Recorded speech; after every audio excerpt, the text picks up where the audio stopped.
6 o'clock. I'll call the meeting to order. We'll pause for a moment of silent reflection.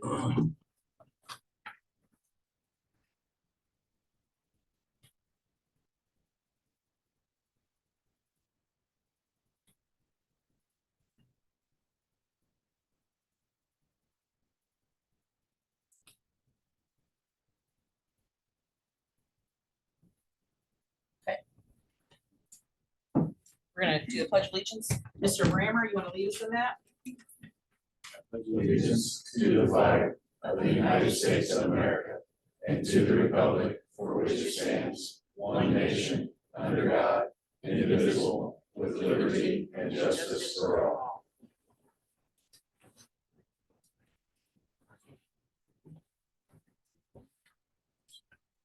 Lily, you want to lead us in a roll call?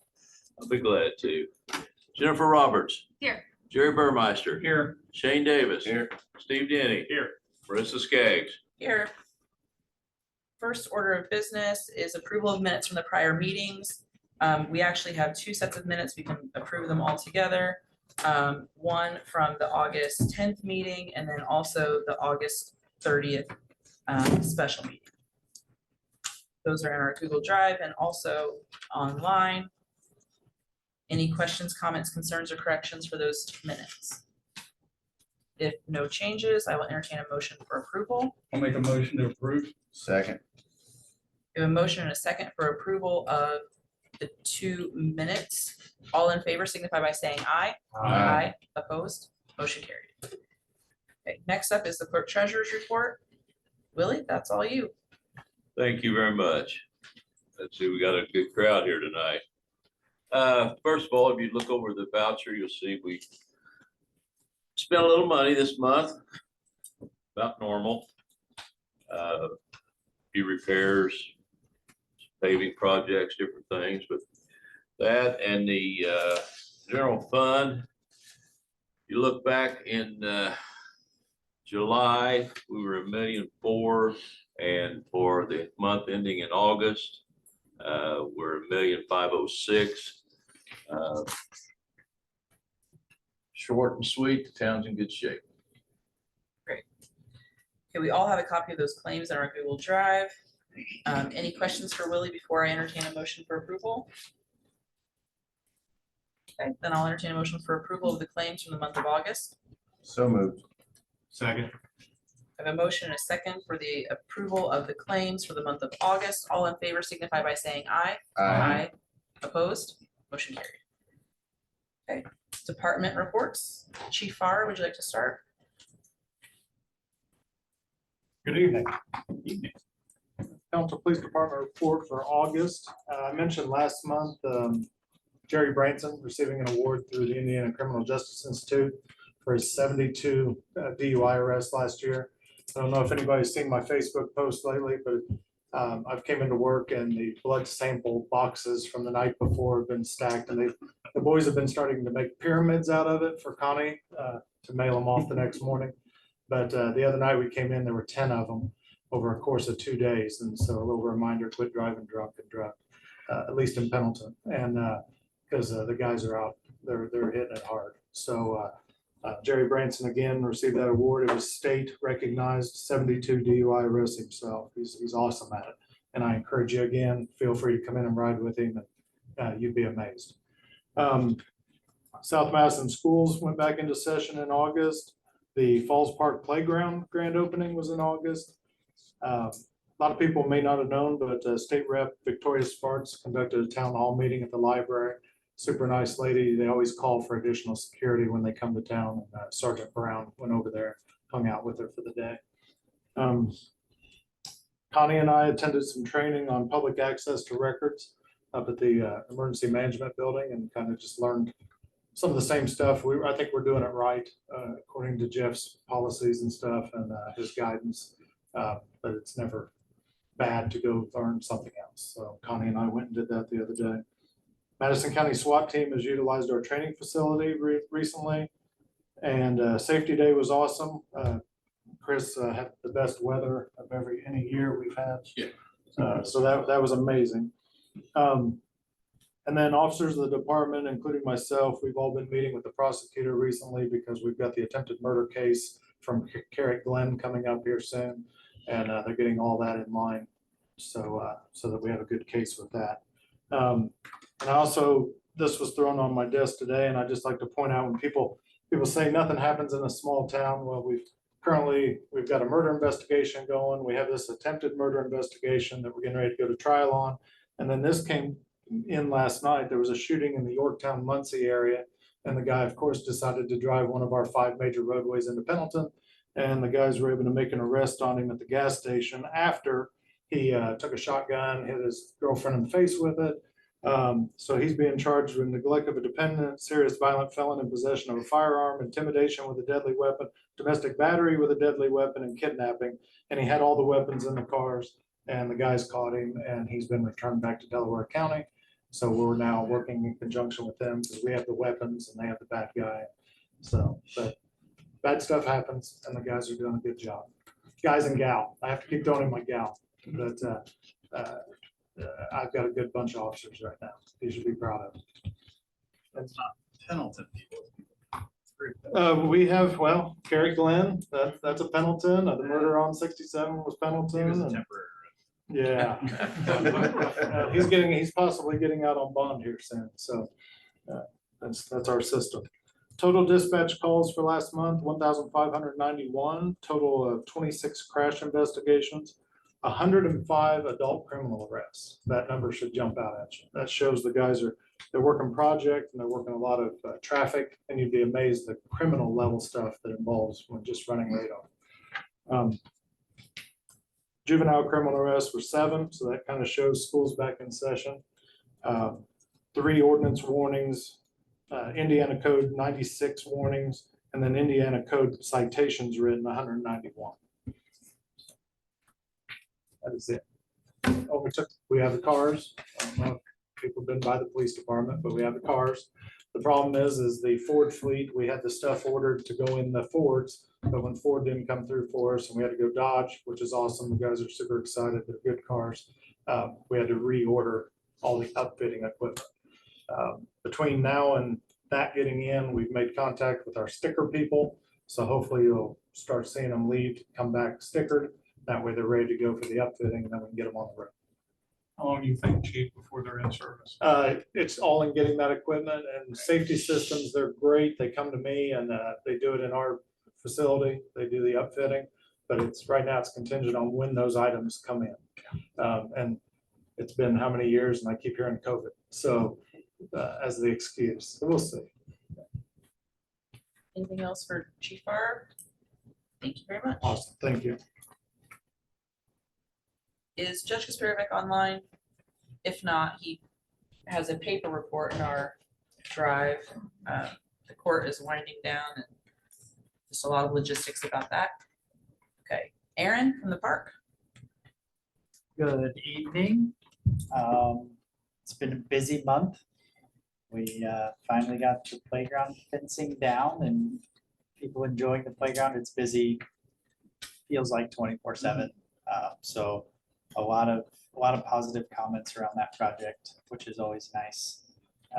A great 3-day weekend last weekend with Park Fest and the Heritage Fair. So guys are kind of taking a breath now and getting ready to put things to bed for the winter.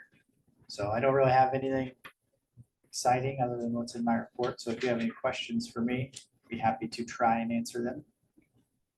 Great job on the park, Thank you. the playground, great job. Thank you. Anything else for Aaron? I've had a lot of people comment how much they appreciate it and how they like it. So great job. That's good to hear.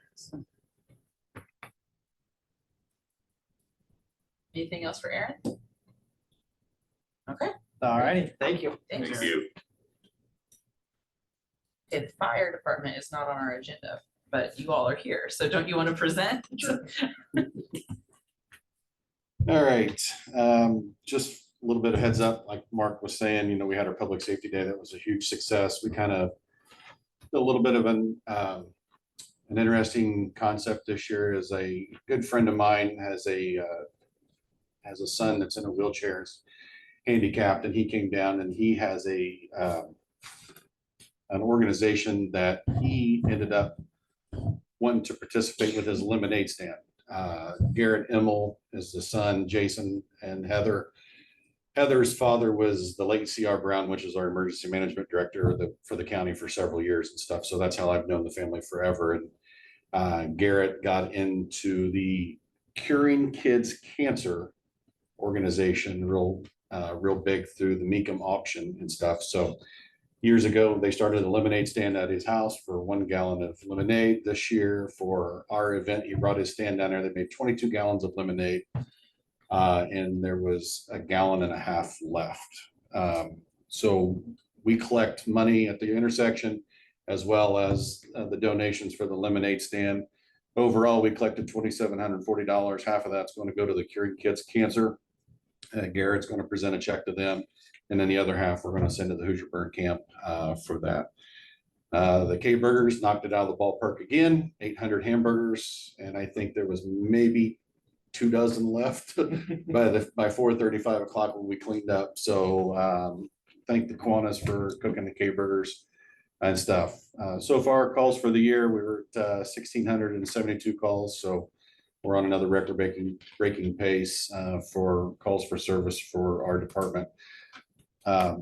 We have ordered 2 ambulances. One of them is delivered up to the manufacturer. That's going to be probably delivered to our facility sometime late December, 1st of next year. The second ambulance is ordered, but it's a chassis only. We have put that on hold just because we know what the car manufacturers are getting ready to do. And we wanted to secure the second chassis before it got away and we couldn't get another one. So we're going to send that up to the manufacturer probably Q2, Q3 of next year and start its manufacture and then have it there for 2025. The engine progress is still chugging along. I've not received any updates on the engine that we signed and got the grant for. We have put in for a grant for the SAFER, like I've explained previously, for 6 firefighters. No news is good news on that. The last date of the awards on that is September 23rd of this year. So it's coming up rather quickly. My grant writer says that there's probably going to be 2 rounds. They announce those on Wednesdays and Fridays. So I would imagine probably within the next week. Hope, fingers crossed, that we'll get some information. I know one department in the state took $17 million of that. So yeah, Indianapolis Fire Department took $17 million of SAFER money. So that may pinch us out of it because each state is only allotted so much through that money. So, but he still has pretty good confidence that we could get that. So other than that, I'll open up the floor for any questions. Cool, thank you. Great, thanks. Good job, Chief. Planning Department, Hannah Rose is not here tonight. So Denise, are you gonna do Hannah Rose's? Again? No. Okay, Did you have something? well, he'll do his time manager. Yeah, go ahead. All right. Hannah Rose cannot be with us tonight, family reasons. So yeah, I will give you some highlights and share her report with you all. First of all, Kerry Craig, he is working on the next round for the local facade improvement grant for our Historic Preservation Commission. So we're very, very excited about that. We had a lot of successful projects that came through that commission here in the last couple of years. So we're excited to see that come back again. For the planning department, we just recently had submitted the site plan for review for the technical review committee that was submitted by Community Health Network that will be taking place there at I-69, just north of Tractor Supply, south there of McDonald's. So we'll be taking a look at that, and probably here in about 30 days, we'll know if we are ready to approve that. Also, Heritage Way there at the roundabout, there was a secondary plat that was submitted and approved for just the 2 plats, 2 properties there. One's about 2.6 acres, one's a little bit over an acre. And so those will be developed under a block style platting review process. This gives a little bit more flexibility for end user, but development will start taking place there here momentarily in the next probably 30 to 60 days. Kerry Craig is also, he's provided a report here he's just been a joy to work with. It's great to see him working with our community groups. He works very well with the Main Street, the PBA. He's working on membership growth and development there and board development strategies. He's also working on rebranding with PBA and Main Street and getting that out. He's also looking into, as a request from Councilman Burmeister, into researching housing repair and renovation grant opportunities. So looking forward to getting information more here in the near future on that. And then he's also exploring the community development block grant through Okra. That would be some opportunities for just placemaking grants and just overall improvements for our properties here in town. As far as subdivisions, everything's going very well. Things are steadily progressing. Brett Mabry's been very busy with inspections and so forth with Carrot Glen, Hutzinger Farms, and the Falls, the developers working with the engineer currently to be able to restore that roadway there. And once that has been reconstructed, the town will inspect and see if it's ready to be turned over to the town inventory. US 36 project is moving along really well. There's been a pedestrian amenity added to this project. Some funds have been provided through MCOG on that. We also have a consultant and MCOG working with the planning department on the business park trail, which will be a long-term trail project that will connect the north to the south, as well as the east to the west. So that will allow some connectivity from I-69 all the way down to the park here. And that is a project that will probably be about a 2 to 3 year design process there. And then we'll construct as development comes. And then we also have our roadway improvement grants that Scott works with. And we just applied for the 2023-2. We're hoping to hear good news coming up late October, early November for that. That's a variety of roadway improvements throughout the town. We also have the 2022-2 that we are just wrapping up, and that was with the DC construction crew. And then McCarty Drain through IFA, we just wrapped up, closed our phase 1 and phase 2 of that project, and we're getting ready to start phase 3. So that is underway in the permitting process for that project. And then we also have the mural grant program that Carrie is working with the placemaking committee. It's the mural that's out here off of North Pendleton Avenue. So that will get replaced hopefully this fall.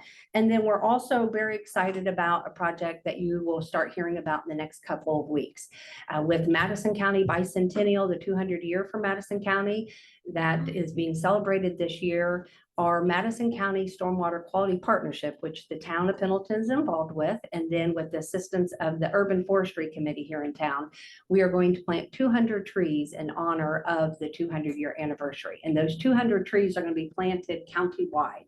So we're expecting about 8 to 12 different municipalities participating in that. So each will get anywhere from like 5 to about 30, maybe 40, depending on the footprint for each of those communities.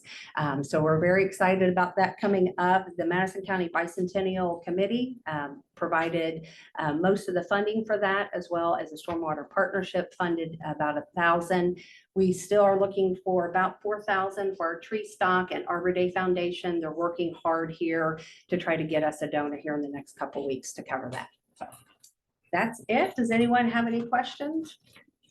Yeah, I wonder, the pedestrian amenities, are there, so since we were awarded that from MCOG, are we able to add more, or is it just helping to cover what's there already? That's for the US 36. So so I think that was for the trail and the lighting, is that correct? And then The median will be grass instead of solid concrete. yes, and I think they were also looking into some trail work right on the easement, the north of Pizza Hut, right into Hayden Way. Yes. Okay. Mhm. Well, that's good. Yeah. And then Great. my other question was, the fence on, as you're going out to 69, is that like, it seems awfully close. On that's- State Street. Yeah, that's a grandfather Okay. type situation, although the fence has been down for a while. There's long history behind all that, so I could probably talk to you about it. But yeah, it's a grandfather situation.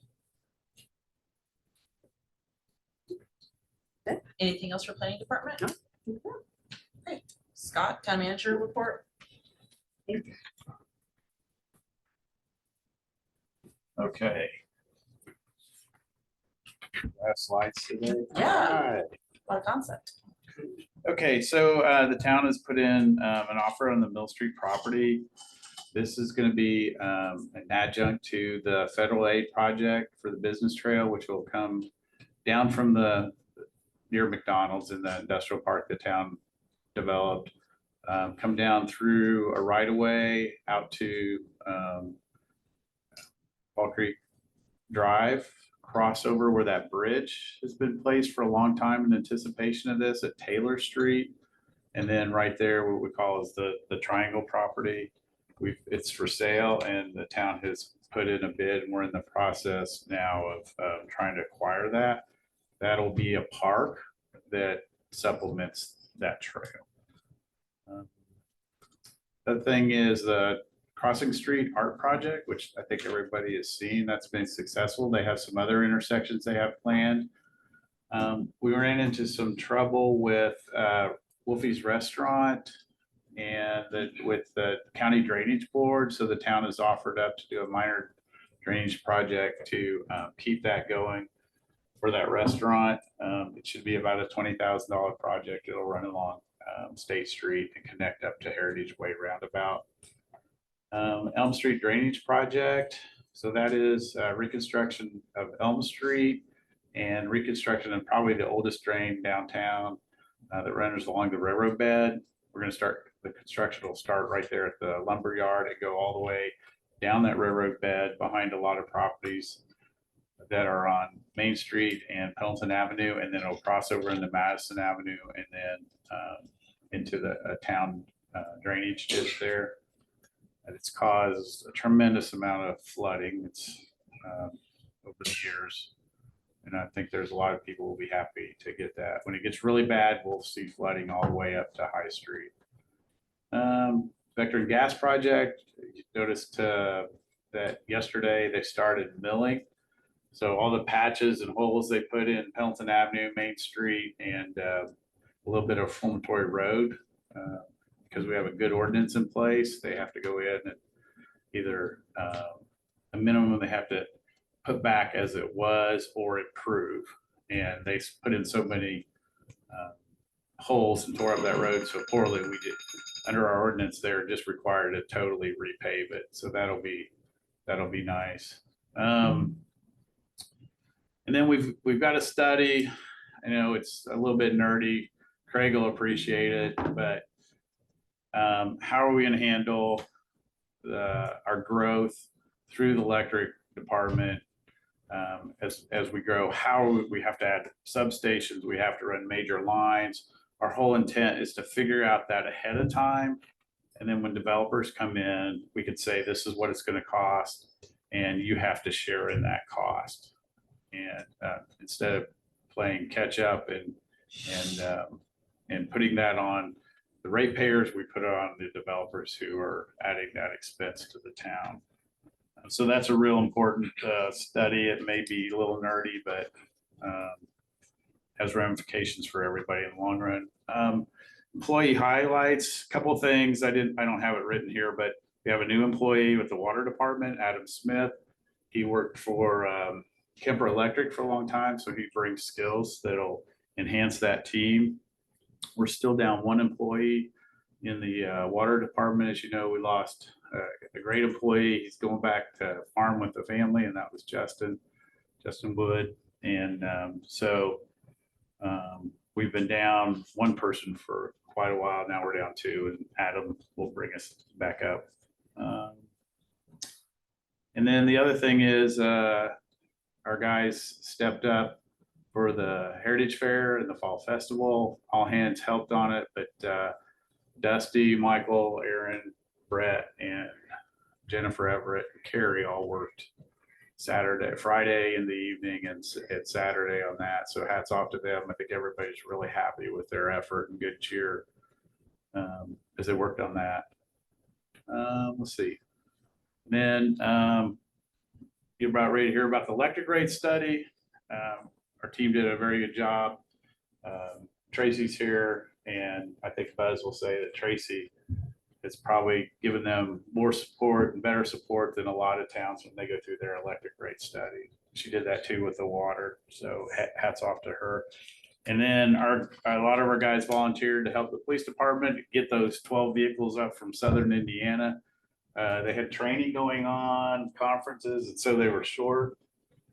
And so the chief drove them down there and they drove it back, and they enjoyed the change in their daily routine, a little bit. Plus some of them, probably that's the only time they'll ever get to drive a police car.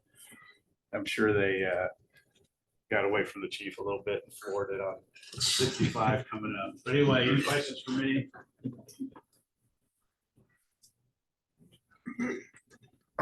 Okay. These are, let's go over the pictures. So this is Lisa Floyd's project that she headed up from the AARP. You know, we have long range plans that we're going to enhance this depot parking lot. So this is all temporary. And then what was the other slide? I think it was the The kids crosswalk. painting. Yeah, the kids painting in the crosswalk. So anyway. Scott, you mentioned the old bridge that is laid out there for years. Is there any plans to do anything with that bridge? Well, that's part of the trail. I think that'd be fantastic. Yeah, so, you know, that's been a vision for a long time. We acquired that bridge with the intent to do this. We applied for this federal funding clear back in 2014. So we're right at 10 years, and we finally got notified this year that, hey, we're gonna help you guys build this trail. That's 80% federal funds, 20% local match.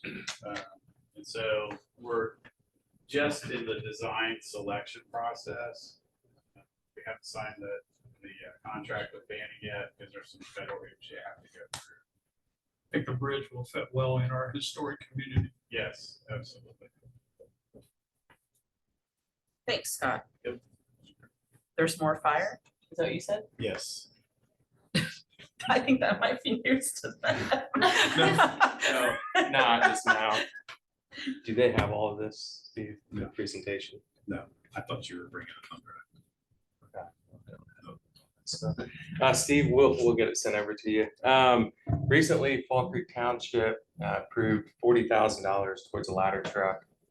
Also, the town of Ingalls approved it Monday evening to give $40,000. What we're right now, the build time on a new ladder truck is 850 days after you sign the paperwork. The prices have went up roughly $600 to $1 million in the last 2 to 3 years. So we're kind of looking at the used market right now to try to find something to get us by. Currently, just in our area of South Madison Fire Territory, we cover 210 commercial buildings. So there's 210 buildings that automatically pull a ladder truck from either the city of Anderson or the city of Fishers. And as you guys will see when we get you the presentation, the closest ladder trucks to us, Anderson Station 8, is roughly 13 minutes away to the fire station. The next is Anderson Station 1, which is 18 minutes. And then after that, it drastically gets close to 30 minutes. Fishers is 20 minutes away, but with a 5-minute dispatch delay by the time our dispatch calls in. So now we're at 25 minutes, and that's if they're in service. And Mr. Burmeister knows how much Anderson is not in service because how busy they are. So we're kind of relying on other people to handle what we can't handle because we don't have the truck. So we're kind of weighing the option. Fall Creek kind of started it by wanting to give $40,000 to make a down payment towards something used. The truck we were looking at sold last week, our luck. So now there's really nothing out there that's quite eye-catching just yet, but that could change tomorrow. So Fred asked that we come to you guys and Steve, and we met in our territory meeting. Have you guys discussed possibly matching the town of Ingalls and the town of, or Fall Creek Township? Green Township is also working on trying to do that. You'll see in the presentation, our current ISO rating is a 5. By adding this ladder, it'll bring us up to a 4. And that in return lowers homeowners insurance rates, which would be good. But the big thing is us waiting on somebody else to get here. And with Ingalls adding multiple apartment buildings, it's not just the town of Pendleton that's growing that we have to try to keep up with. But so the ladder truck that you will see in this is an 06. It's not really what we want. We just kind of ran some numbers on it a month or two ago. So that's where the financial numbers, that's with no money down. But that's not really the truck we're kind of after right now. What kind of money, Jake, are you looking at for a used ladder versus a new? Roughly the 08 to 2012 timeframe is anywhere from 250 to 500, 600,000. Just, it all depends on, and you would know how many hours as, how many miles, how abused was it? Did it come from a city like Anderson that were abused it? Or did it come from a small town like Pendleton that it didn't get used very often? So the one that comes from a town like Pendleton is going to cost more because it hasn't been used near as much as the ones that would come from the bigger cities that have been used. We would love to start speccing a new one. We're kind of started that process and bonding it in with a new fire station. So we know that we're gonna have to build a new fire station somewhere out west of town. But like I said, we signed paperwork today. It's 850 days at the earliest the ladder truck even gets completed. But it's a 6 month to a year timeframe to spec the ladder truck. So we're 4 to 5 years out, and that's if things don't change again. So yeah, that's Steve. Do you have anything you want to add to it from Fred and those guys in the territory meeting? First of all, I want to apologize for the miscommunication. That'd be my fault. I thought that we were gonna have a presentation. I'm sorry. I thought once it It's got all to my you, it fault. was gonna be up here. So I sent the board what you emailed me so they can look at it. But I think it's a big commitment from Fall Creek, and I think it's a big commitment from Ingalls, especially when they're they're going to be probably coming into the territory in the near future.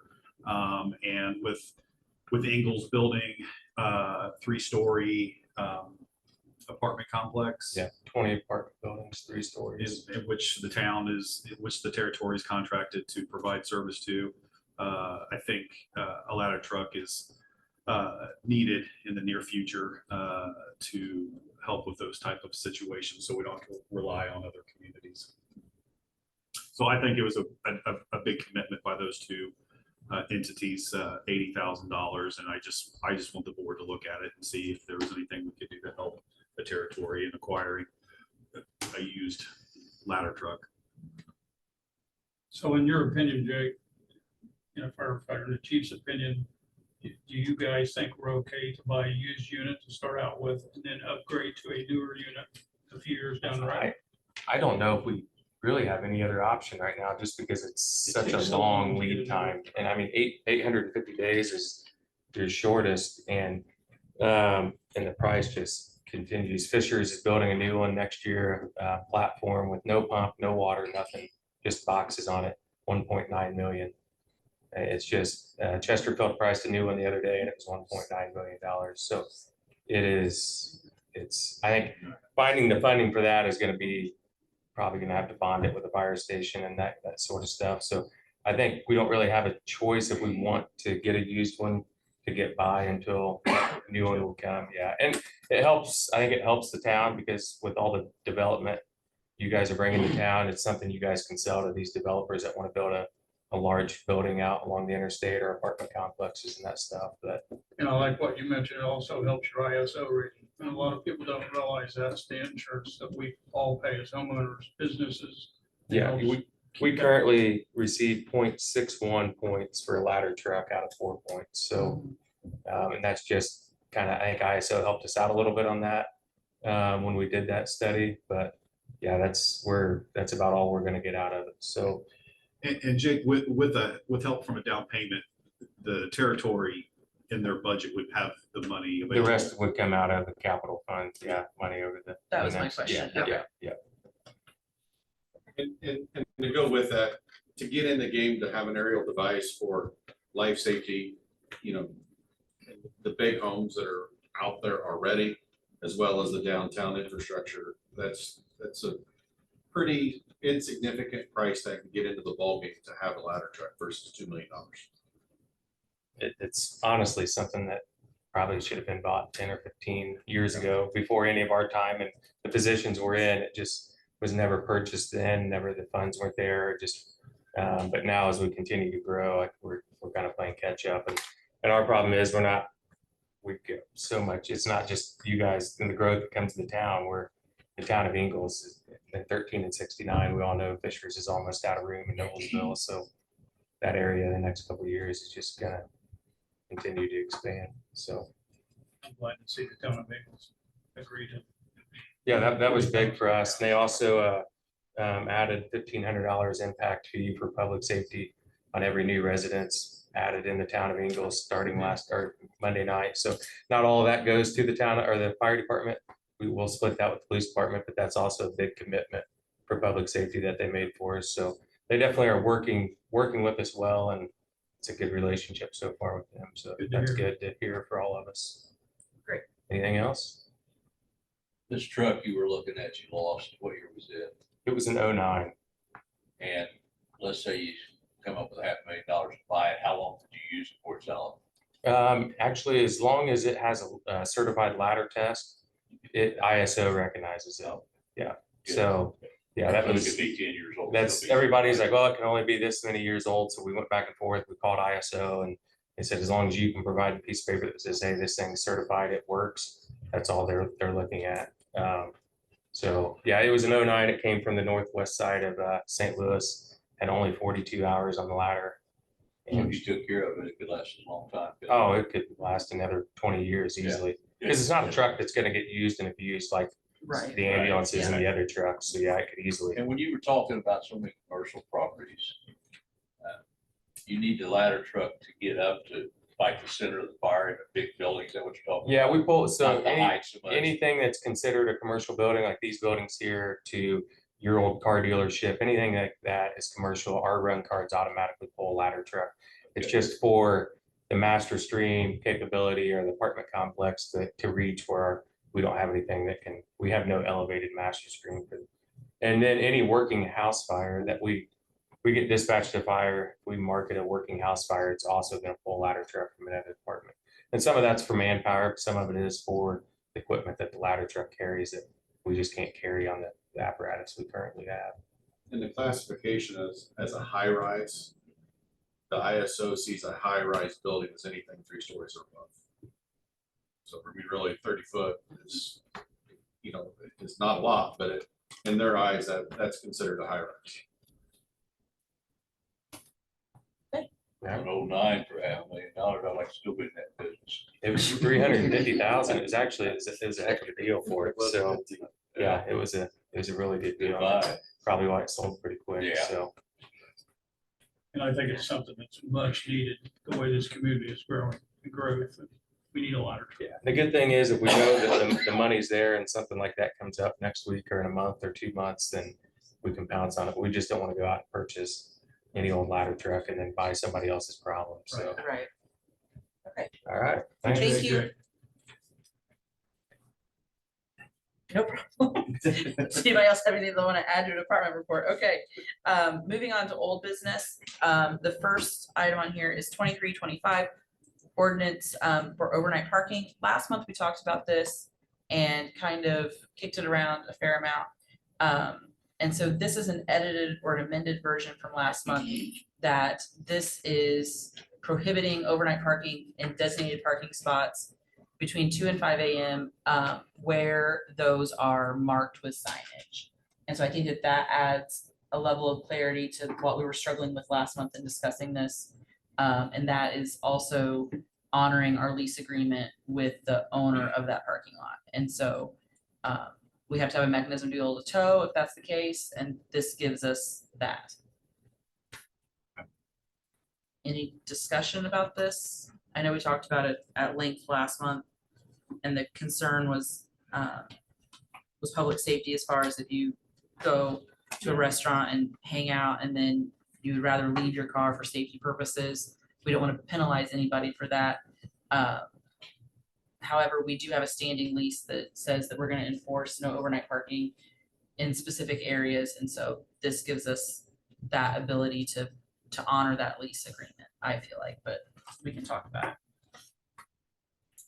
Jeff, what else? On the third whereas paragraph, we need a pencil amendment on the last part after it says between the hours of 2 AM and 5 AM in certain public parking lots rather than any. It's a little bit That's what confusing. Shane and I wondered. Okay, That way it refers more to the fourth whereas, which it talks about clearly marked. It's only certain ones. Yeah. Okay. Remnant of the last previous month's. version. Yep, okay. Yeah, I read that and I read the next one. I was like, Oh, well, then it that makes, covers yeah, it, but yeah. okay. Perfect.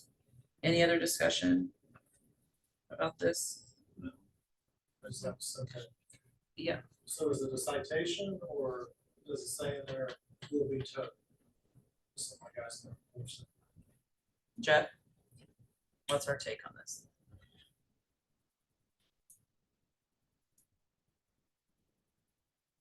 Citation, it can still be there in the morning.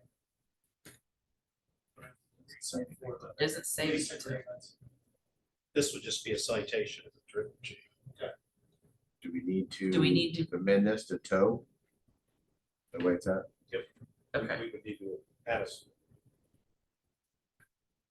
I know it's public parking, leased public parking, but it's private property, owned privately, correct?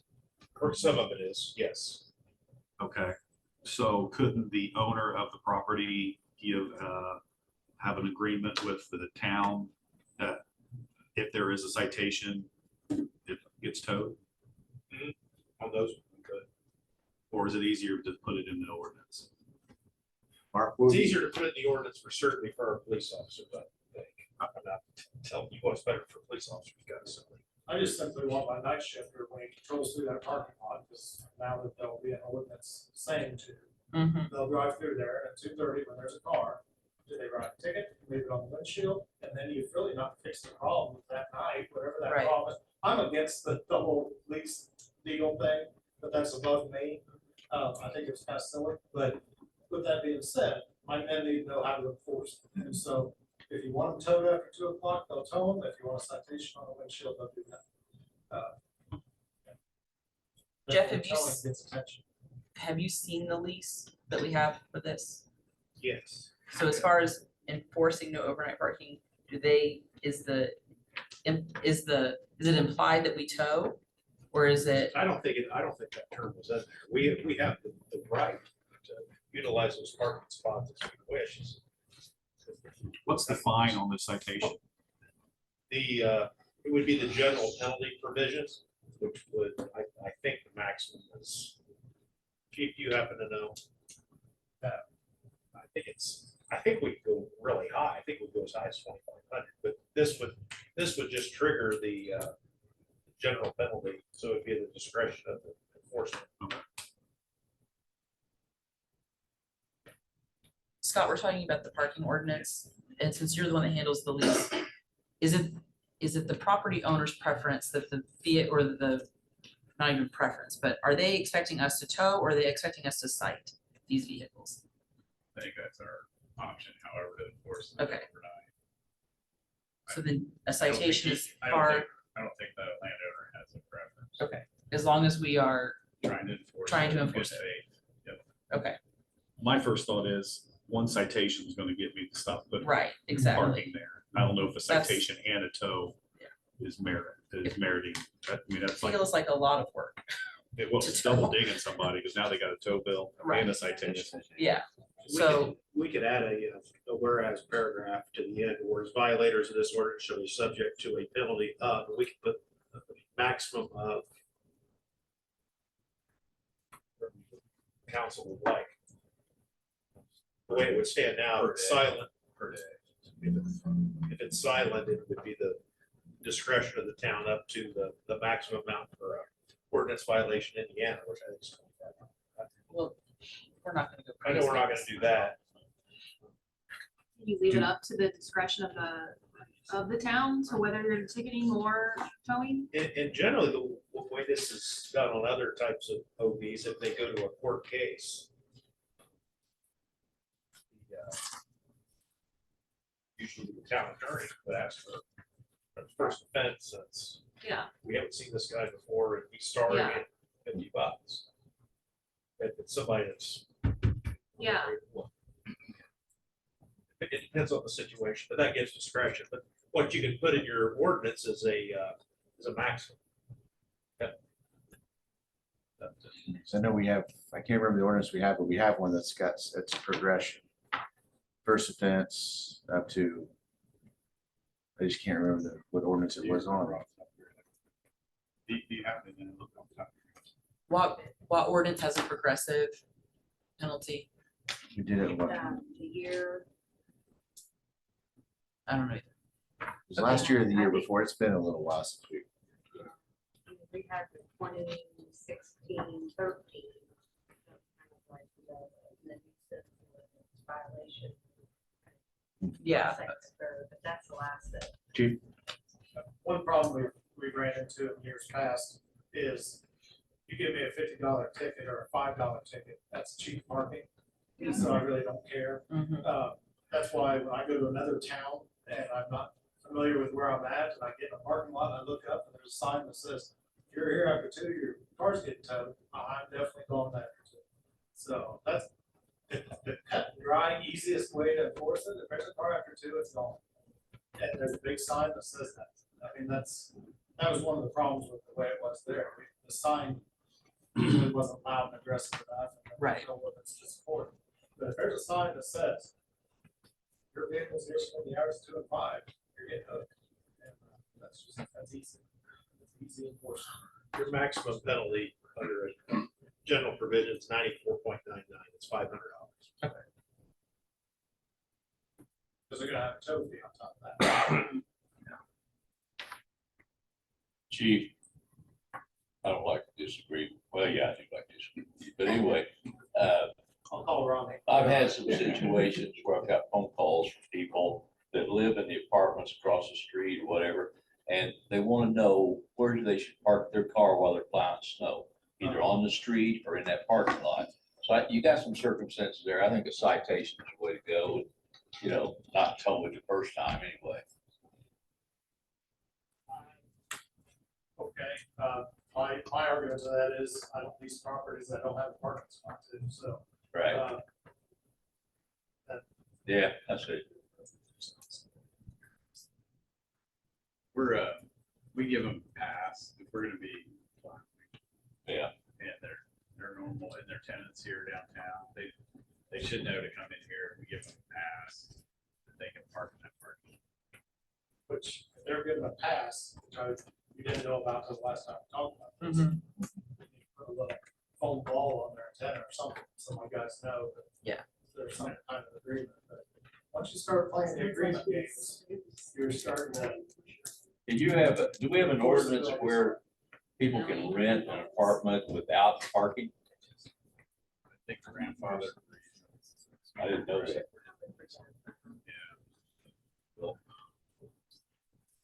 I don't, my number one concern with this is that we are honoring the lease agreement that we have. That's all I, like, the rest of it is a little bit immaterial to me. Well, there's other public parking. Right. There's other parking lots available. Correct. Right. But my concern is just honoring the lease agreement that we have signed. And currently, we don't have a mechanism to honor that lease agreement. And it's probably gone on for too long in this state. So that's all, that's the only take that I have on it, is that something has to be done to make good on the agreement that we signed to lease that lot. Has they been complaining about it? The person leasing the lot to us? Yeah, there's been complaints. So, Do we need to have a sign there stating what the fine should be? Oh, yeah, absolutely. Okay. If we put a fine, yeah, or if we put tow, we gotta put up. Yeah. that Put a new subject to tow. Yeah. Okay. Chief, what would be, your easiest thing would be to Tow. just tow, right? So being loud about it, that's Yeah. the easiest way to enforce it. Guys will drive through it after that gal. She's nice. We'll drive through and all cars. I'd say that'd probably be the easiest, just make it loud, that just tow, no fine. And I understand there's those parking spots for renters, but there are public spots that's not gonna be enforced per this ordinance. May not be right at your front door, but they're pretty close. And then it's, you've made arrangements or something like that as a manager to approve a temporary for snow removal, it's only gonna be a one day Right. or that evening. Hey, just don't park here today, but if it's, you know, if it's there after this day, it's Well, gonna if get it's a towed. bad storm, we plowed It through may the be night, so, Yeah, so we'll put that on that.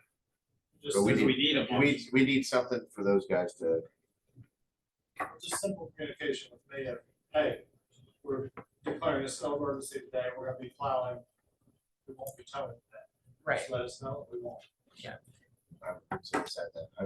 I'm okay with the tow, if that's, As long as that's up it's, to the rest of the council as well.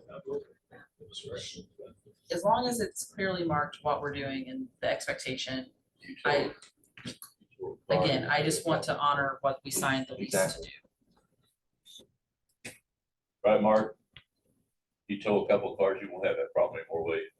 Right, that's usually how it works. Yeah, I know. It's good. So do we have a motion then to approve this in an amended state that adds or changes the word any in any parking lot on the section 3 to certain parking lot, public parking lots? And then with a provision for towing, which would be at the Instead very of certain, let's use the designated. designated, sure. Can we be even more specific on what parking lot we're talking about? I think, yeah, you can be. I just, I mean, we all know what parking lot we're We've talking about. only got right? one parking lot that's leased. So, yeah, so can we just say Oh, the the least church, parking well, lot? we do have, the churches also. We have two. Yeah, that's true. I mean, it's where marked. Where marked is. Yeah, So I mean, if the where church marked. ends up saying that they don't want people in theirs either, then at least we're covered by this one is- without using a bunch of prescribed language, right? yeah, and you can also, as parking lots change over time, you can- this one would still. Yeah, apply. this would survive. Right. So, You okay, could add a paragraph, whereas violators of this ordinance shall be subject to the illegally parked vehicle being towed with all costs associated with the towing of the vehicle assessed against the violator of the ordinance. I can have it. Did you say may? Put shall. Well, So it's cut and dry. If we're gonna tow do it, it, we're gonna it do needs to be distinct. right. Sure. Okay. I'm not thinking that's what we want. Thank you. okay. So we're changing designated in section 3 from any to designated parking lot. And then we're gonna add that verbiage that Jeff just rattled off about violators shall be towed and incur the costs of towing. Correct? Yes. Okay. And then- Do I have a, Are we gonna designate the lot? No, it's just if it's marked out. if it's marked If that it's way? marked, okay. Okay, so do I have a motion for that with the edit? This ordinance 2325 with the edits of designated parking lot and then the violator clause at the end.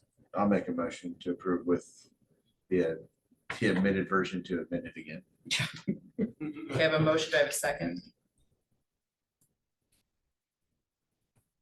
I'll second. We have a motion and a second for ordinance 2325 overnight parking. All in favor signify by saying aye. Opposed? Motion carried. And let's hold off until we get the clean copy for October, if that's okay. Okay, next up, ordinance 2328 electric rate study. So we would like to welcome our friends from Crone and Associates to do a presentation. Do I need to open the public meeting before they do this? That way Okay. we can include this as part. of the Okay. public hearing. At this point, I'm gonna open the public hearing for the electric rate study. Thank you. Yeah. Lot going on tonight. For the record, I'm Buzz Crone with OW Crone and Associates. With me is Michelle Davis. We've gone through this a few times with various boards and council. Wanna go ahead and cue up our, you know, hit the slideshow. It is up there, so. Yeah, and we're gonna skip through some of these previous slides. Why don't you jump, keep going. Another one, Okay, right, let's stop right there.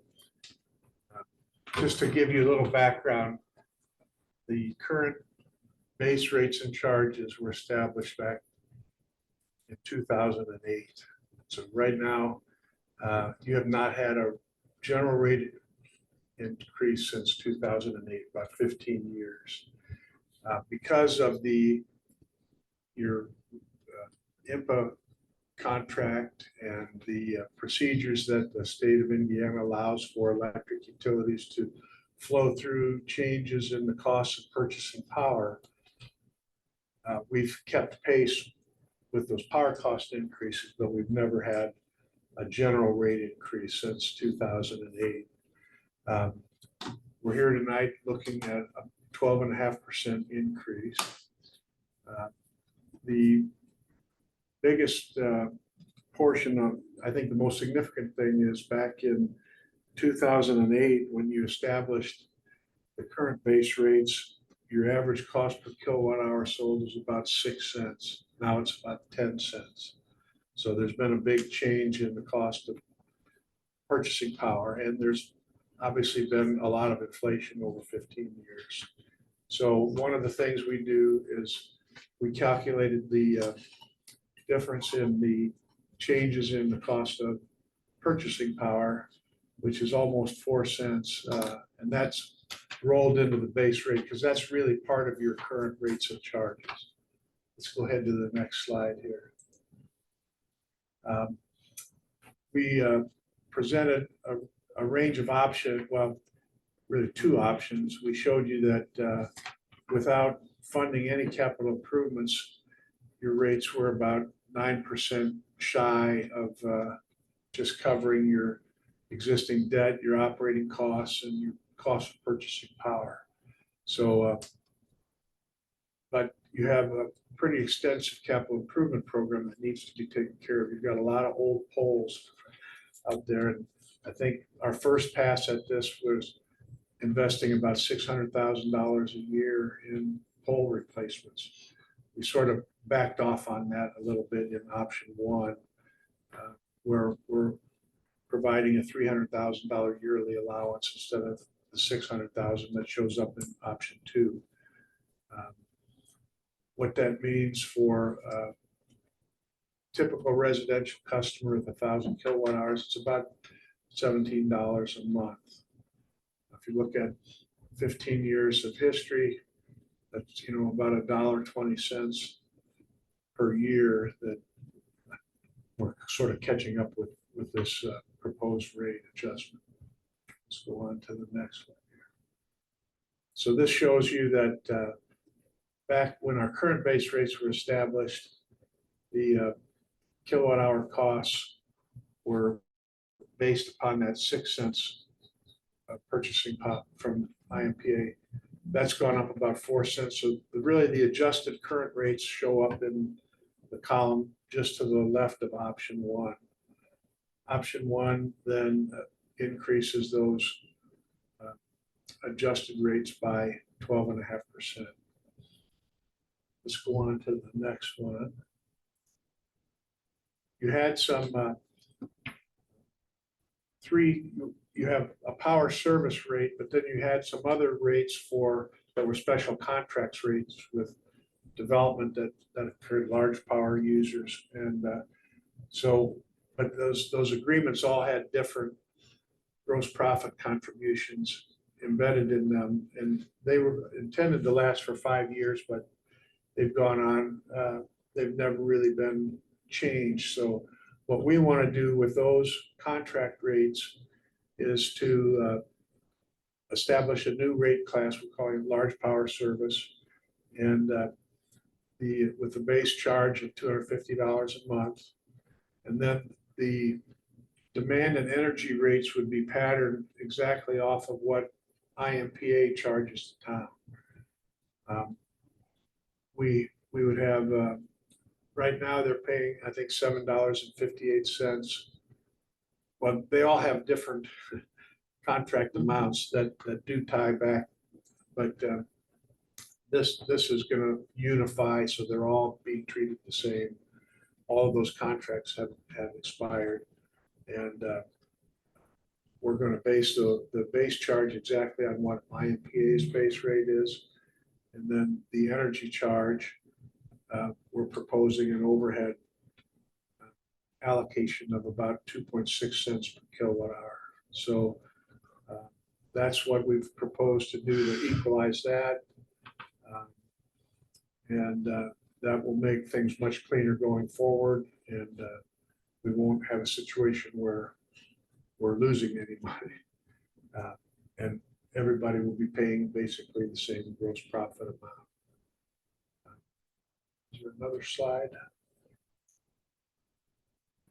Yeah, this sort of shows sort of the deal that was existing.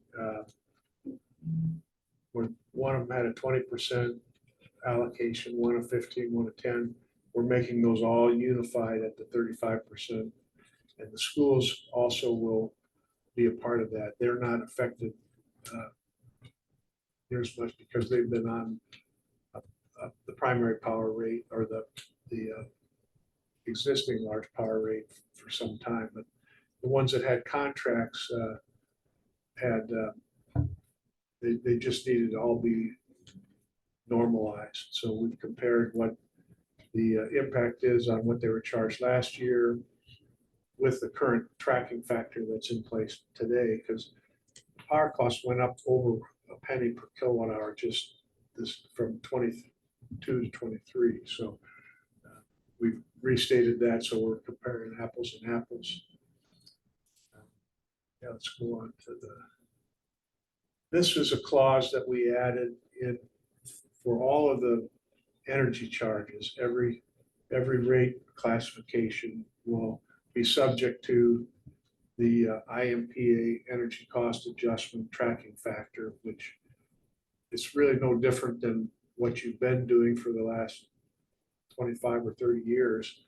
But what we do when we roll in that almost 4 cents per kilowatt hour that reflects the change in power costs from 2008 to 2023, we're essentially establishing a new base cost of power based upon the average cost per kilowatt hour sold, 9.7 cents. That's what it costs us per kilowatt hour sold in 2023. So we'll be benchmarking off of that for future trackers. So the tracker goes down to 0, recalibrates, and then that tells us what we're benchmarking from going forward until the next general rate case, which hopefully won't be 15 years, maybe 4 or 5 years. But so I think that's the end. I know we went through the financials and all the other things before, but I'd certainly take any questions that any of you have. So how much would the residential customer see their bill go up per month? It's about $17 a month. That's for 1,000 kilowatt hour customer. But you've got a lot of averages sound great, but there's a lot of lower and higher users that fall into those averages. And I think you'll find that, you know, a single elderly widow fixed income type person might use 500 or 600 kilowatt hours. So their impact will be less. You got families like mine where you got kids leaving all the lights and TVs on all the time. We're going to be more. Actually, I'm probably one of those kids guilty of that too. But anyhow, that if that gives you a adequate answer there. Thank you. Is there a slide in there, like the one that you did with the water rate, where you're comparing like other communities? Or is that something that you can compare with this? I can get that for you. The ones that we have, I compare them to the investor-owned utility. The ones that are regulated by the IURC, those are easy to get. They do a study I'll be glad to send you all. Okay, I would like to see that. Copies of that study, and then we'll put Pendleton's rates in that and make a bar chart like that. Okay, thank you. There's only, I think, 72 municipal electrics out there. Yeah. And only a couple of those are regulated by the IURC, but all the investor-owned utilities are. I'll get that for you, send it to Scott Okay. next day or so. And really, a lot of the increase is due to the capital improvement of the poles, correct? I mean, that's really, I we've mean, been able that, to recoup with the tracking factor, there's really- inflation also, but right? you've the growth you've had has helped you live with the rates that you've Mhm. had for 15 years. But we're at a point now where we need to sort of recalibrate that and fix some of these other anomalies that large power customers. But, like I say, it's about $1.20. If you looked at that $17 increase over 15 years, it's a little over $1 a month a year that you're averaging for the general rate. The change in power costs, that's going to go through. Those are more significant than what we're doing with with the rate adjustment right at this point. So the highlights, haven't done one for 15 years. Had we done one every year for $1, that's where we'd be at now. Yeah. One of the biggest advantage of a municipal owned utility is you get a shared cost. So the cost of running town government is a lot lower than most towns in the county. Because we have utilities, and then the utilities could be cheaper because they cost share with town government. Craig's crew, hats off to them. You know, one of the reasons, Buzz touched on it, but one of the reasons why we've been able to keep the rates down is because they do a lot of the work. When you have a development, we do the work and then charge the developer versus the developer going in and hiring a contractor to do it. Actually a win for them. We're cheaper than these private contractors. So that helps with the cost sharing. So hats off to Craig and his crew. And also the other support people for the utility, for the electric. They also support the water and such. So Tracy and her crew, as you know, they do the billing. They're part of that team too. So we probably, the best practice is probably to look at your rates every 2 to 3 years, so we don't have what they call rate shock, right? And so going this long is probably not a good idea, but the raises, the change in the rates, I think, are pretty conservative compared to if we were private. But the other advantage of municipal utility, and this goes for your water utility as well, is that you're not in business to earn profits to pay dividends to shareholders. You're a not-for-profit. You don't have to recover property taxes and income taxes through your utility rates. So there's some big differences there that differentiate you from an investor-owned utility. Just like and the cost sharing that occurs for all your departments is another tremendous benefit to having more than one utility. Any other questions? Since this is a public hearing, we can invite the Yeah. public to comment, correct? Yes, ma'am. Any public comment for 23-28 electric rate study? Please come to the podium, Gary. Gary Brammer, 6228 Foster Ranch Ridge, Pendleton, or I own the bank restaurant at 110 West State. So I hear the $17 a month figure, but am I able to take my monthly bill and multiply it times 12.5% and get what my new bill will be?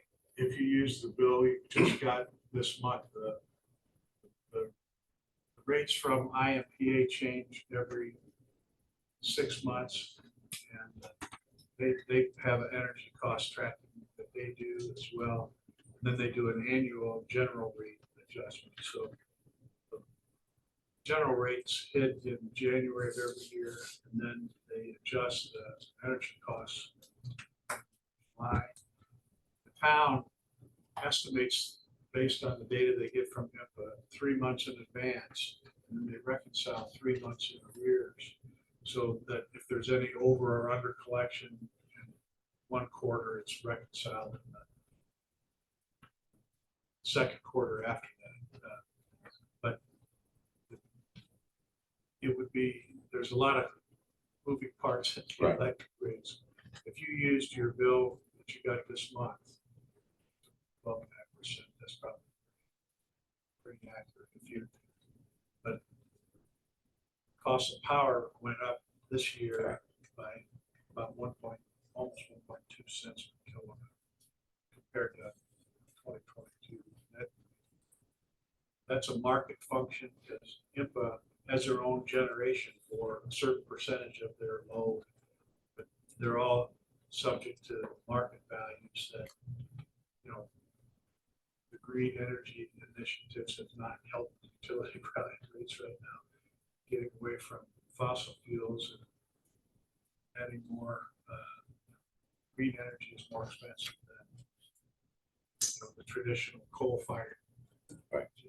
But I think if you use last month's bill, you have to look at kilowatt hours too, because that'll vary every month, but it should be very close to that 12.5%, because those are the rates we've embedded in these proposed new base rates. Okay. Gary, IMPA is who we buy our power from. That's municipal power association. The power we buy is the cheapest. Okay. So, Fried chicken is very good, guy. Thank you. Thank you. So if you look at my last monthly electric bill, which I paid last week, it was $1,257 for the bank restaurant. If you multiply that times 12.5%, you're going to take my electric cost up $115 per month, or $1,380 a year. Talking to another Pendleton restaurant owner, his last 2 monthly electric bills averaged $1,513 a month. An increase of 12.5% would increase his monthly bills by $189 a month. If I look at just utilities to Pendleton, electric, water, and sewage for the last 12 months, I paid $13,733.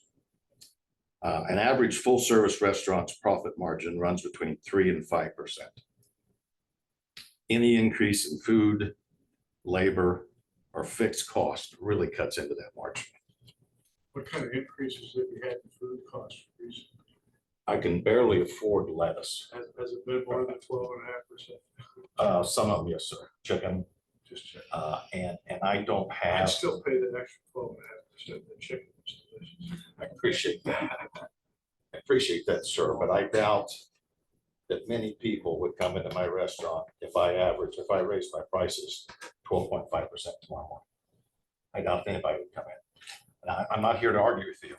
I'm here just to state my case in that it really hits us quite a bit. And if you look at a couple other things, the rate increases always unfairly target the poor, or affects a low income, I should say. I apologize for that. Also consider the fact that the average working person this year may have gotten a 3% income raise. Increasing electric rates 12.5% is really going to cut into that as well. And that's going to create additional hardships on the Pendleton citizens, some of who are already struggling to make ends meet. So I ask you, if you must increase by 12.5%, can we do it gradually? Can we have a schedule that we're going to give to that 12.5%? Or you may even have to, if we use a graduation schedule for 3 years or something, you may have to end up in the end game taking that to 13.5%. But anyway, again. So Gary, we can't do that. Okay. We can't project ahead the rates. We have to say what it is.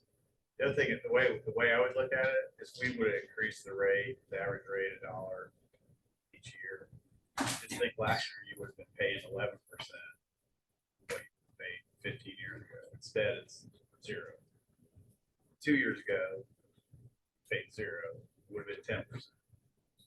So by us holding off, keeping the rates down, you never had to pay that extra money. But eventually now, you have, you know what I'm saying? We could have increased the dollar for the average payer $1 every year, right? So basically 1%. Instead of 12% last year, you would have had 11% increase. The year before, a 10% increase from the 2015 day. 2008. 2008. I'm sorry, 15 years, 2008. Sure. So you should be celebrating this because it did happen.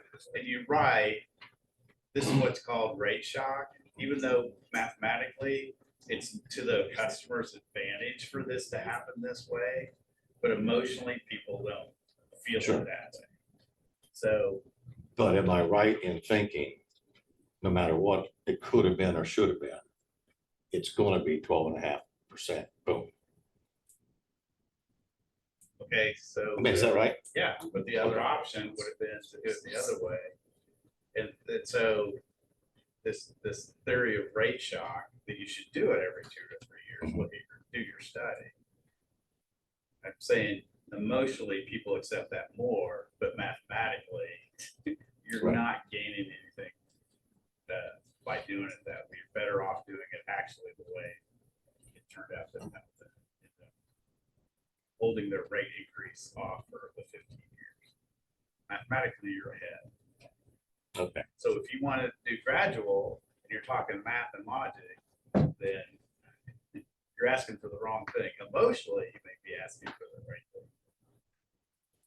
So it's like, is there, like, the 2 options that are up there? I mean, Well- that's, you can't like make a third option where, and then we just do it again like sooner? The No, you only have to- difference in those 2 options is the capital improvement from 600,000, reducing it to 300,000 per year. That's the only Yeah. material change between those 2 Yeah. choices. I think it would have been another 300,000, 15%. Back to a couple slides.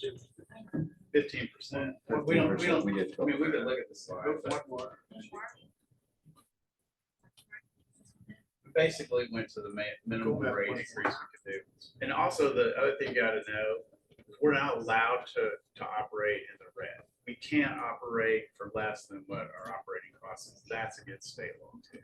We have to operate at what it costs us. Not what it costs us plus profit, but what it costs us to operate. We got to the point where we're starting to operate, not bringing in enough income to match our operation. If you look at the first column, you're 9.2% upside down without any funding, appreciation of capital improvements. Okay. So originally, we were looking at about a 6.5% additional increase over that first column. Because we wanted to do 600,000 a year on pole replacements.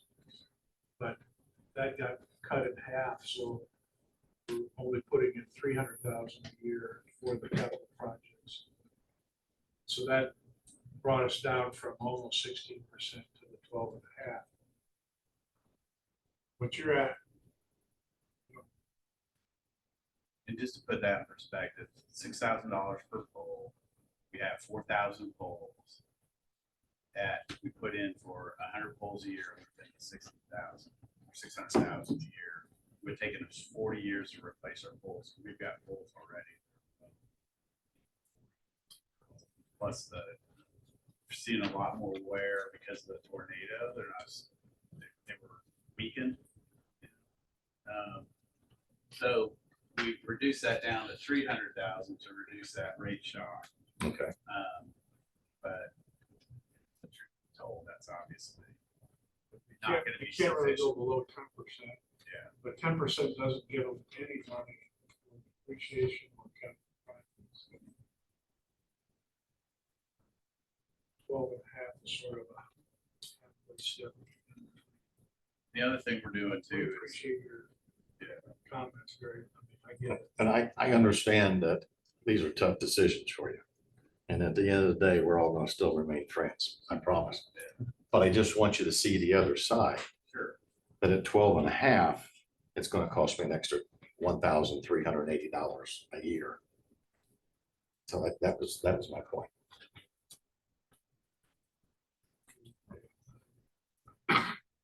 Any other public comment? Please approach the podium.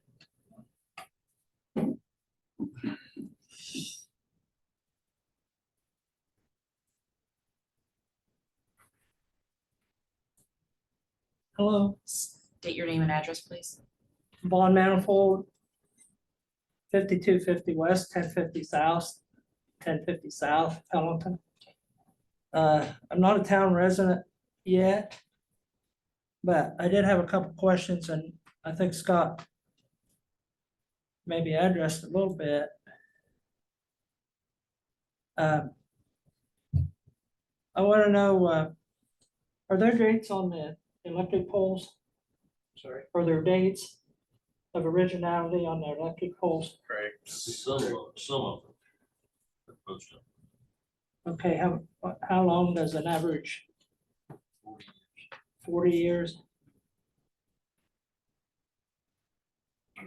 So at the last meeting, you said you were going to go with option 2 and try to replace 50 poles. Is that correct? It's option 1. Option 1's Yep. 50 poles? Yep. Okay. So if you have 4,000 poles,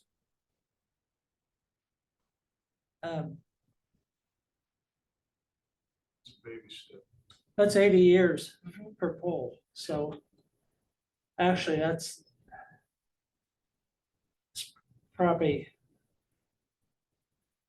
cutting off some stuff that probably ought to be done now. Totally agree. That's all I had to say. That's the difference between option 1 and option 2, and to try to minimize the rate shock that Scott's talked about. That's why we went with option 1 last meeting. But you're right, it's not playing the long game necessarily. Is there more of a liability though if the poles get 50, 60 years old? Craig, you know more about that than I do, right?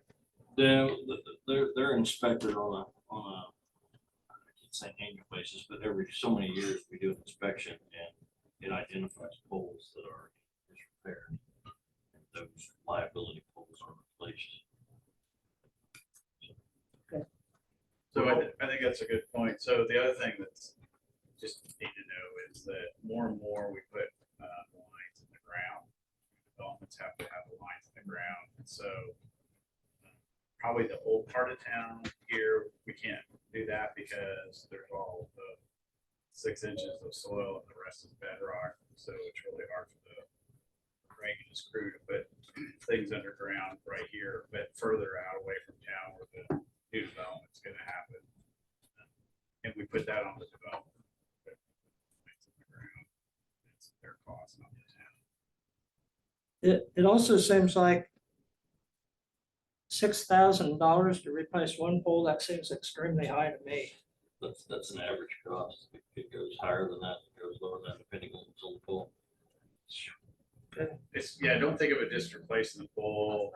You gotta pull the lines off the old. It's cross arms, the labor, I'm sure, is substantial. What's just a pole itself? Just to buy a pole. Yeah. $800, $900, I don't know how big poles. Used to be $100. Yeah. 2 years ago, they were $300. This year, they're $900. So the other thing is that Yeah, transformers are 12,000. Denise's department's working on about new developments and growth and things of that. Hopefully, the reason you lasted 15 years on these rates is primarily due to good operating management, but also growth that we see that creates economies of scale. So while we're only putting in enough for 50 poles a year right now, you know, if we have 200 or 300 or 400 more homes in the next 3 to 5 years, then we've got additional margins to work with, doing more than just what we're building into the rate study right now. So it's a baby step. Okay. Thank you all very much. Thanks. Yep. Any other public comment? Okay, do I close the thing? And then, okay, we're gonna close the public hearing. Any other discussion for ordinance 2328? Otherwise, I'll entertain a motion for approval. So moved. I'll second. I have a motion and a second for ordinance 2328, electric rate study. All in favor signify by saying aye. Aye. Opposed? Opposed. Okay, motion carried. I'm sorry, who opposed that? Jerry. And then do I have to do anything else? That's the second reading. Awesome, great. Okay, we're finally to new business, guys, at 7:26. New business 2329, the 2024 budget. So therefore, we're gonna open the public hearing and kind of do the exact same thing we just did as far as the mechanism goes. In your Google Drive and as well as online, there is the 2024 budget as prepared by staff and also Reedy Financial Group. And this is the first time we've done a budget with Reedy, and I think that I speak for Karen on this one, that it was much easier to handle with additional help than us trying to originate it all in-house. Were there anything that stuck out, or questions, comments, concerns regarding the budget? Scott, is there anything you want to Yeah, address so the first? key, I think the key points to take away for this is that this budget reflects being 200,000 less than what projected revenues is. So it's 200,000 less than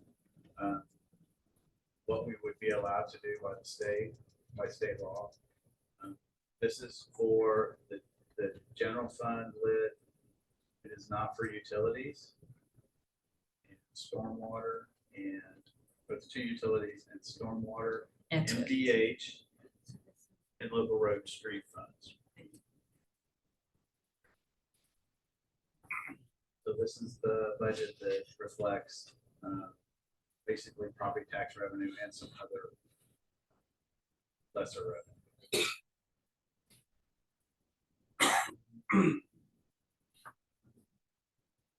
Willie, as clerk treasurer, is there anything you'd like to add? Oh, I think we went in and out of it a million times. I think we've got it pretty well worked out.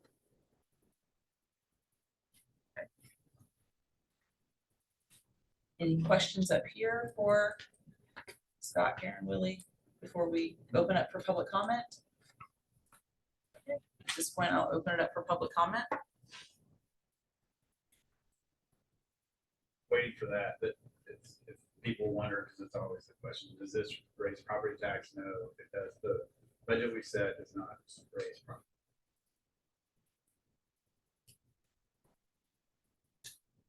Okay, seeing as there's no public comment, and I assume nobody is on Zoom raising their hand or anything of that nature.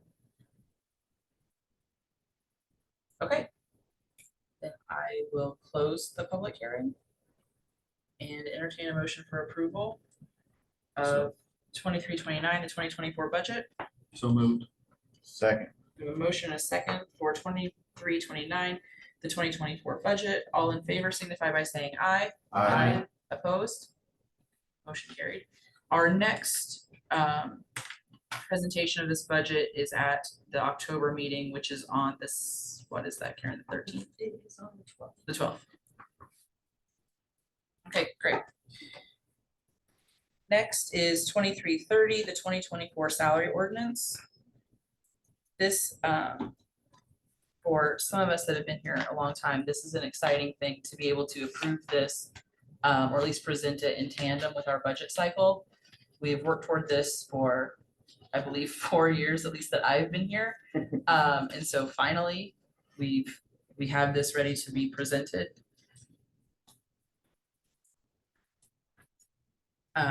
And these numbers are reflected in the budget.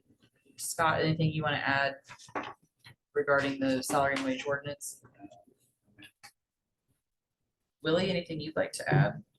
Nope. Any questions?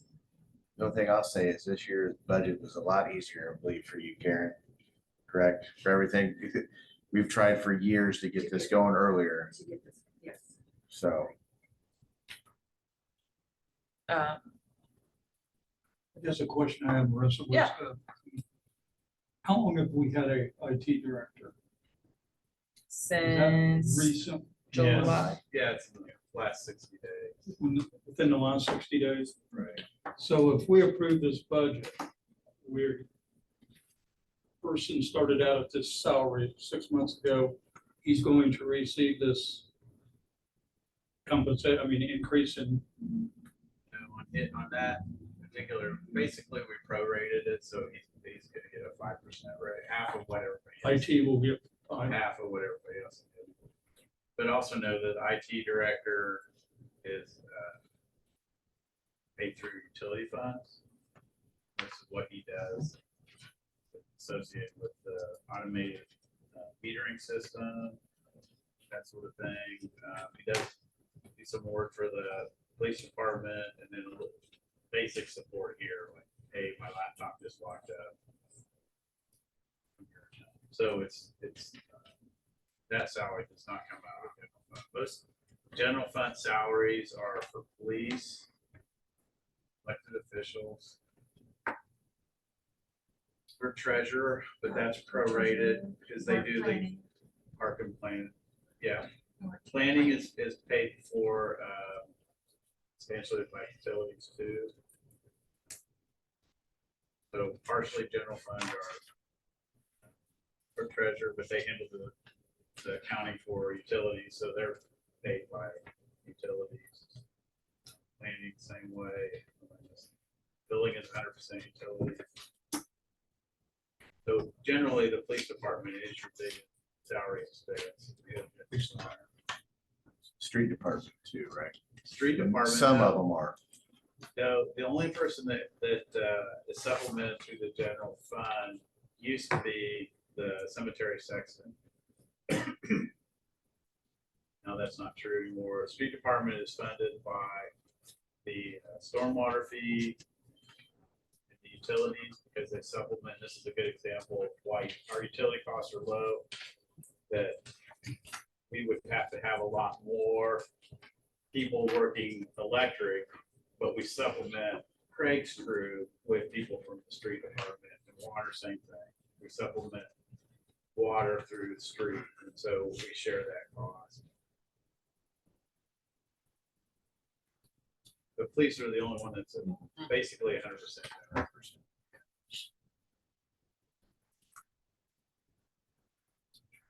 And just as a point of clarity, this does not include the fire territory salaries or the park salaries. Both of those entities do their own salary ordinance. Any other questions or discussion on this? If not, I will entertain a motion for approval of 2330, the 2024 salary ordinance. So moved. Second. We have a motion and a second for the salary rates, ordinance 2330.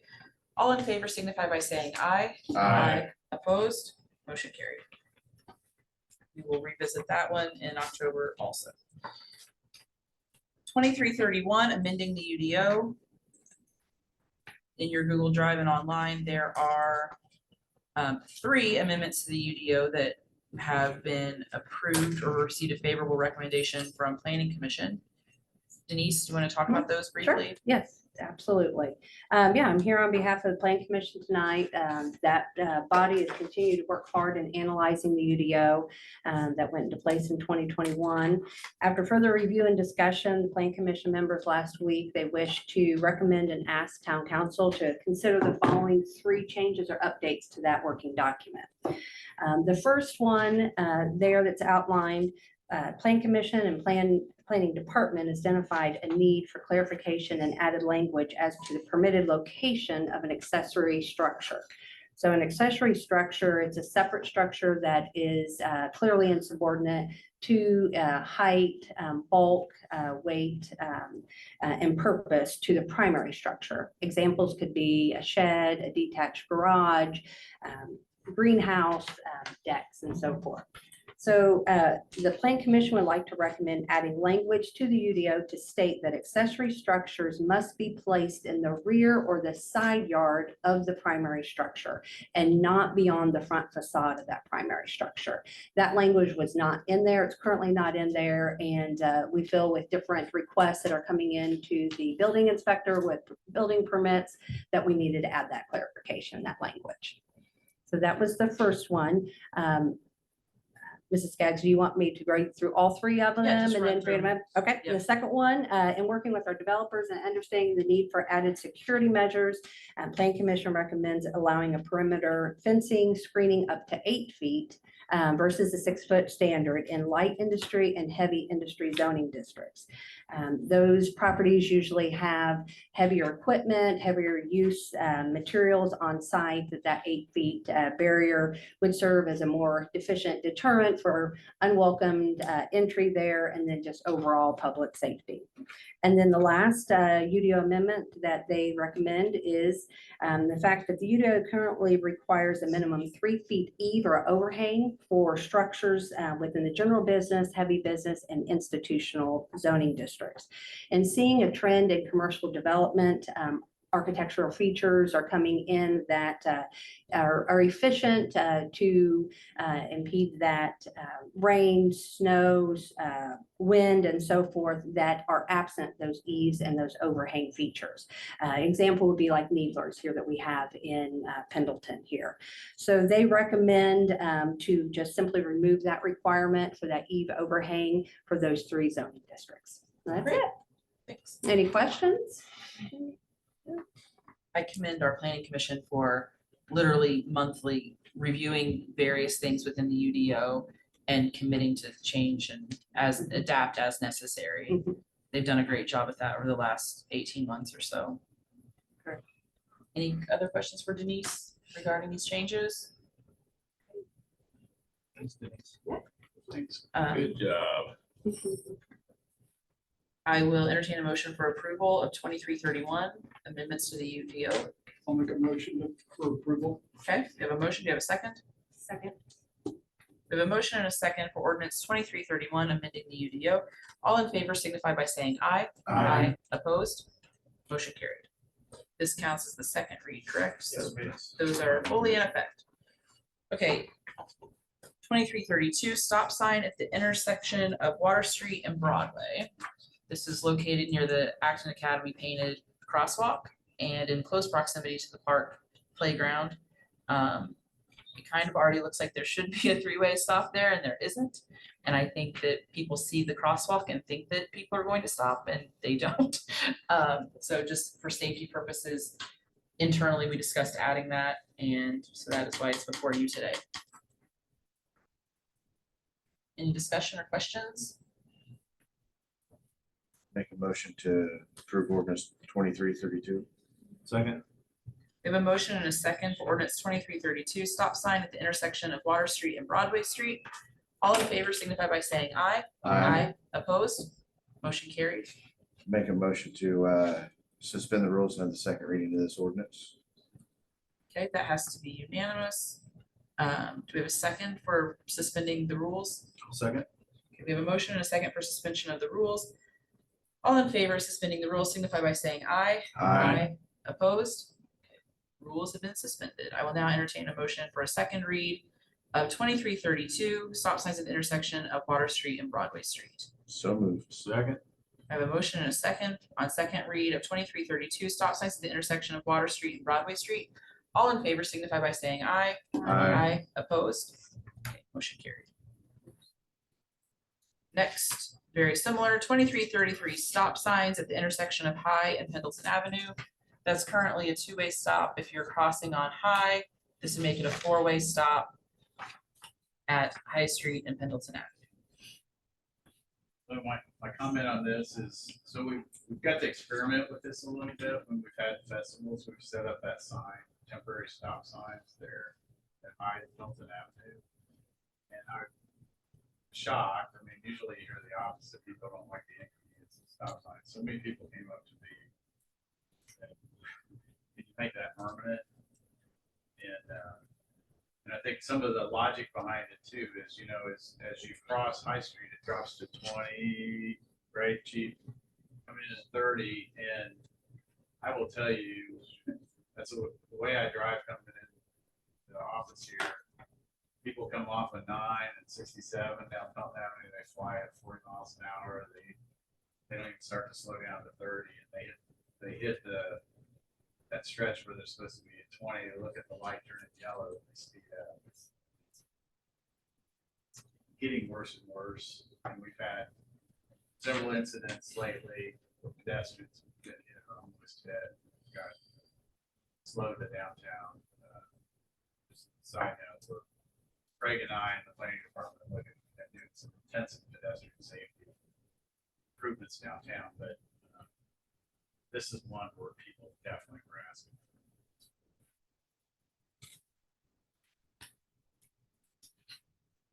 Additional comments or questions regarding 2333?